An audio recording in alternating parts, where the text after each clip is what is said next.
Hello. Read it here. Today we're going to read a story from /Am I the Asshole? Now, for our first story, am I the asshole for not agreeing to work for free on my partner's rental property business? My partner and I have been together for 3 years. During this time, I have helped him on remodeling some of his rental properties and other property management tasks. He helped me repair my home after a major flood incident. I would say up until this point, our work-for-work exchange has been fairly equal to slightly tipping the scale in his favor. He recently decided to completely gut and remodel one of the rental homes. This project is expected to take 6 months or more.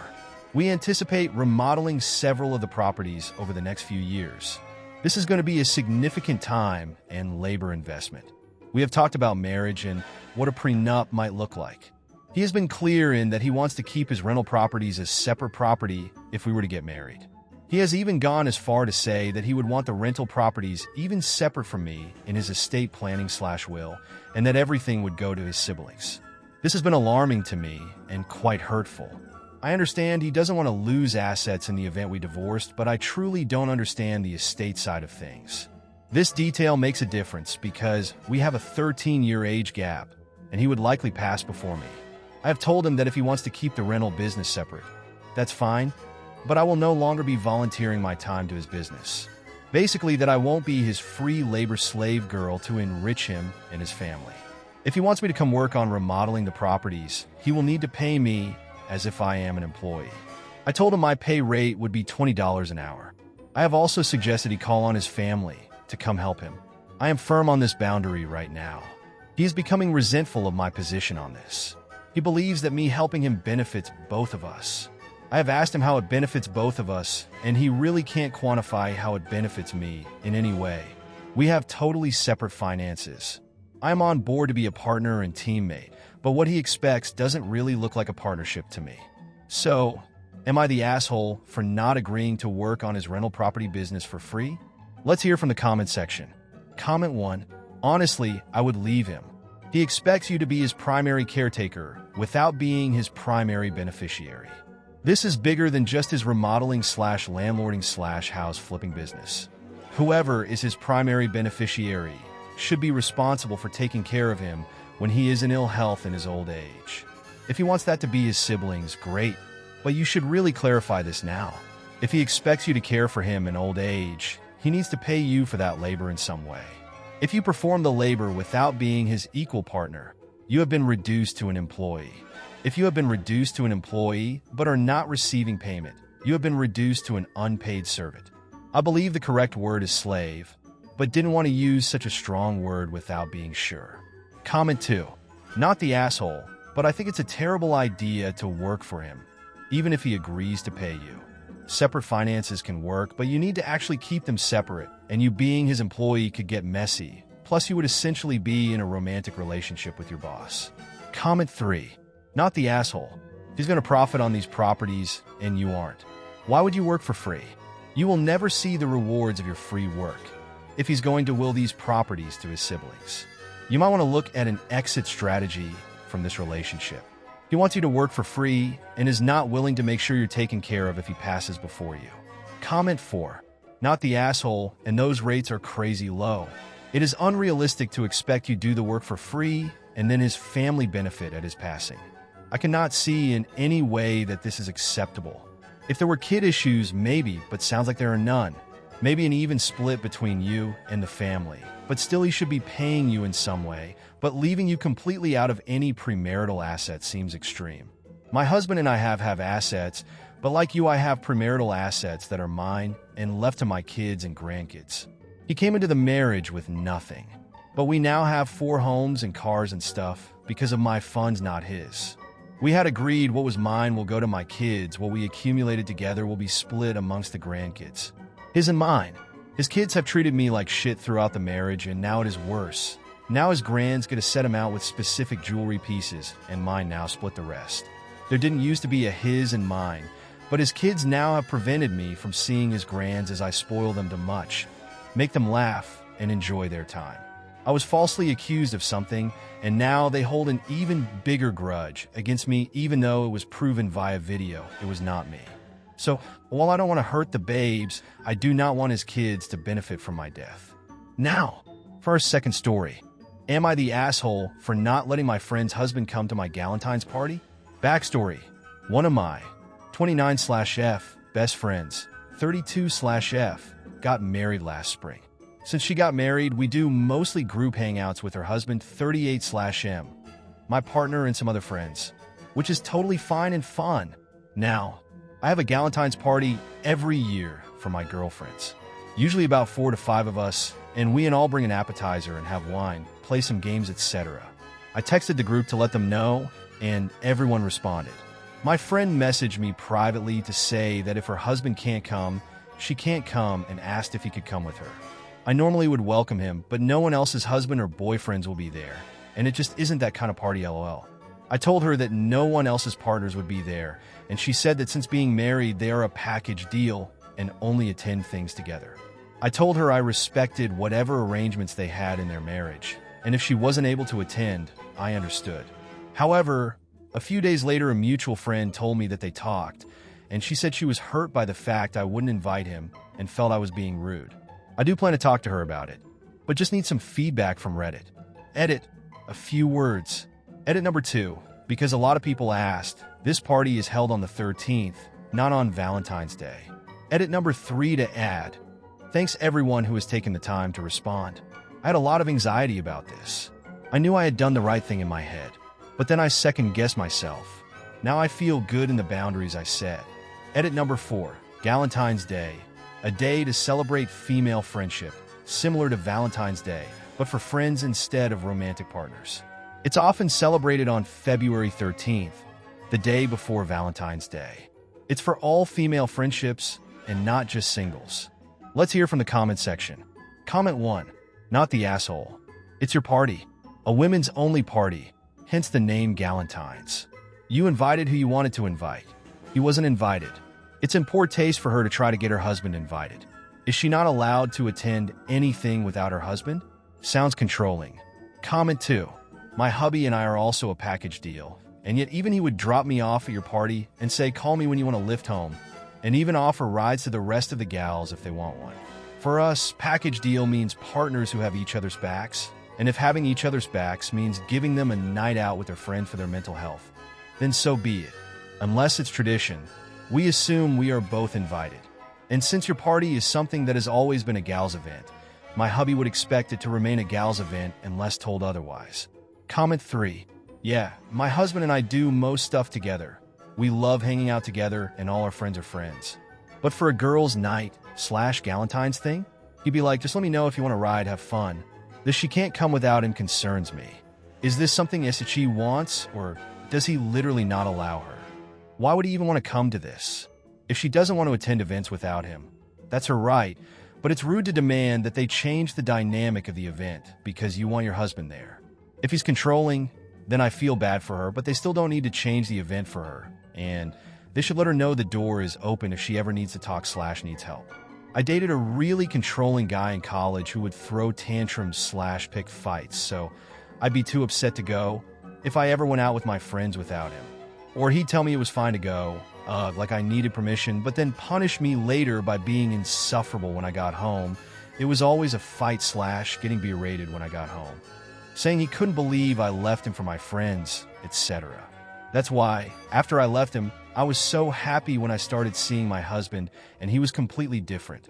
I'd be like, I'm going to a girls' brunch, and he'd go, okay, have fun. Let me know if you need a ride. He encourages me to go out with my friends, even though we do most stuff together. I told him my friends want to plan a girls' trip for the spring. He was like, that sounds fun. Let me know when it is, in case it fell on a day when he knows he won't be home, because then he'd have to ask his parents to come take our dog out. Having that boundary, I don't go where he's not invited, is fine, but that just means sometimes she'll have to miss out on events and be okay with that. Not demand they change the event to suit her. Comment 4. I don't know much about your friend's relationship, but it's unhealthy. I don't know if it's an extreme lovebird phase where they think marriage means being inseparable, or if something more sinister is going on, like she's not allowed to do anything without him. It could even be a bit of both, and she's fooling herself into accepting this package deal. No man in their right mind would want to be part of a Galentine celebration. and no woman in their right mind would ask to include a man in a female-only celebration between friends. They know that is crossing a line. It's even worse than a female thinking she can bring her child along because, in those cases, they are likely desperate for a night out but can't get the child care they need. Even still, those instances aren't fair to the friends who can arrange a girls-only night out. Stick to your guns. They can pout and complain all they want. Eventually, they might find their invitations drying up because this is so uncomfortable and weird for their friends. Or they might find they actually need a little space from their husband, and I hope they are safe to claim that. Feel free to maintain as much contact as you're comfortable with in case she needs your support when this relationship unravels. But do not alter your social life for her/them. It is not necessary. Not the asshole. Now, for our third story. Am I the asshole for eating dinner in front of in-law visitors? Basically, there's been 2 times recently when we've been in the middle of eating dinner, and either her parents/her sister have called at our house. Not to be rude and turn them away, we invite them in each time, and each visitor has seen we've been eating dinner and not acknowledged it. If it was me, I'd insist on leaving and calling back. But they didn't seem to have a problem. Each time I'd continued to eat my dinner while chatting to her family. My wife doesn't and waits until they've left. We got into an argument the other day about it, and she thinks I'm incredibly rude by continuing to eat while her parents/sister have been in the house. My point is, when they arrive, they clearly see we're in the middle of eating and don't suggest calling back another time. So, why should I have to stop eating and be inconvenienced? I just don't get how I'm the rude person in this situation. I definitely feel it's her family. Am I just a greedy, hungry, impatient asshole? Let's hear from the comment section. Comment 1. Not the asshole. What's rude to me? It's to come to someone else without calling first. What's rude to me? It's coming at dinner time. What's rude to me? It's the 2 sentences before and not leaving when you see you came at the wrong time. Her family is rude, and your wife is not able to see it because she was raised by those people. You were eating hot meal, and you're supposed to wait until they are ready to leave and then eat cold? They are disrespectful, and it's time for your wife to open her eyes and realize that they are considering your house as theirs, and they have no respect for you as adults. Would they do that to friends or neighbors? Probably not, but it's their daughter, so she has nothing to say. Well, next time speak first. I'm sorry, but I'm just beginning dinner, and I don't like to eat cold. Please next time, call before coming to our house, and try to avoid dinner time. Thank you. Comment 2. We didn't even answer phone calls at meal times. They'll call back if it's important. We were trained as small children that if we were playing with friends and the friends were called in to eat a meal, we left. The only exception was if your friend wanted you to stay, told their mother they wanted to invite their friend to eat, their mother agreed, and called your mother to get permission for you to stay. It all sounds rigid now, but it taught respect for meal times. We did have relatives who lived out of town, and we always joked that when they came to town for a visit, they invariably arrived just before a meal, so of course they couldn't be sent home like small children who'd been playing too long and were offered a meal. They didn't stop their host from eating the meal, of course, as in OP's case. And the fact that it was a bit of a family joke showed how rude it was considered. Calling in advance to arrange a visit and elicit an invitation to a meal, that was fine. Showing up unannounced on the doorstep at the usual supper time and expecting to be fed, not so much. Comment 3. Not the asshole. So they turn up unannounced whilst you're eating and you're the rude one? Fuck that noise. The only rude people here are the ones turning up unannounced and not having the good social graces to come back when you're not fucking eating. How ridiculous. Comment 4. Not the asshole. I don't understand your wife's reasoning at all. The only way it makes sense is if she feels y'all should be offering food to them as well, so you're not eating in front of them. Ridiculous to apply that to drop-ins, but if she feels that strongly about it, she can offer to fix them something to eat. No reason in the world for you to delay your meal. Now, for our 4th story. Am I the asshole for traveling solo despite my friend saying I betrayed her by not taking her with me? I, 25M, have been saving up for a 3-week trip to Japan for 2 years. My friend Nina, 26F, found out about my plans through social media where I was posting about my preparations. She immediately called me upset, saying she can't believe I would plan this without her since we always talked about traveling together someday. Here's the thing. While we did casually mention traveling together, we never made concrete plans. I specifically saved up for a solo trip because I want to experience traveling alone at least once in my life. I also know Nina's financial situation. She's paying off student loans, and travel style, luxury hotels, structured tours don't match with what I planned. Hostels, flexible schedule, budget travel. Nina is now telling our friend group that I'm selfish and a terrible friend for abandoning her and breaking our promise. She says real friends would wait and go together or help pay for the other person. I don't feel like I did anything wrong. I used my own money and time off for a personal goal. Am I the asshole for not changing my travel plans to include her? Let's hear from the comment section. Comment 1.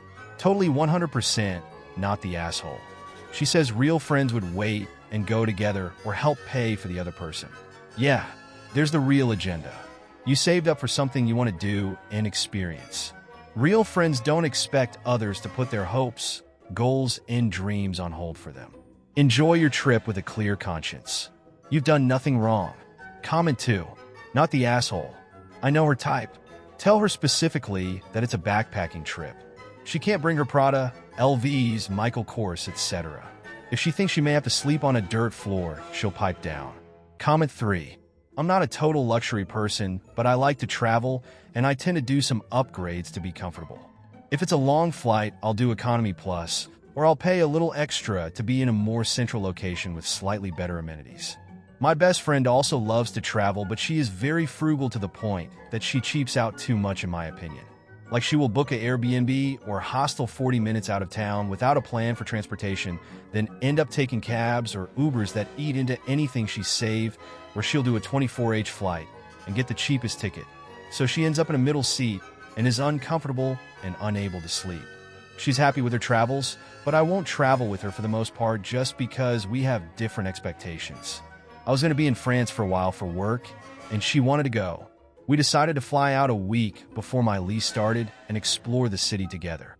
I let her book our lodging, which was such a mistake. It was in a suburb and took so long to get anywhere. I thought I was going to hate living there. Then I moved into my actual place, which wasn't anything special. Could touch both sides of the unit if I stretched my arms out, and I have what have been affectionately called T-Rex arms, but it was more centrally located. It was like night and day. I loved the experience after the move. After that, I knew that if we ever traveled together, I would have to have a damn good reason for it, and I would have to do the planning. Comment 4. She's a really good person, but she does not have a good sense of what is a good value for money in any area of her life. When she was looking to buy a place, she was adamant that it had to be under an unrealistically low number for an actual house in a large, expensive city is a very particular area based on the prices she saw in 2008 to 2010, the last time she had looked at real estate, didn't buy. If a place was even a couple thousand over her ideal number, which would come out to pennies or maybe a couple dollars a month over a 30-year loan, she would walk. I had just bought a place and tried to tell her over and over again that she had other things she should be considering. She kept looking at these absolutely shitty houses that needed a new roof or a gut of the kitchen or had incredibly old mechanicals or electric and plumbing systems. She is not handy and doesn't have any kind of background in any of this stuff, and it's just her no partner, no kids. She also had a large list of must-haves because she wanted to move in and never move again. We're late 30s. This is unreasonable. And started making all these plans for her if she ever was in a relationship. The guy, who didn't exist, would have to move in with her, and that's why it needed to have space for two people, because what if? In the meantime, she had been living in a less than ideal living situation where she didn't even have a bedroom. It was frankly exhausting. She eventually got exactly what I had been advocating for the whole time. A 2-bed condo, and she often finds even that maintenance overwhelming. She waited too long during COVID, swearing that the housing market was going to collapse like it did in 2008, so she would get exactly the house she wanted and miss the low rates, something else I and many others told her not to expect based on what was happening. I love her, but goddamn, I wish she'd listen to me when it came to this kind of stuff. Thank you for watching. Don't forget to like and subscribe to see more.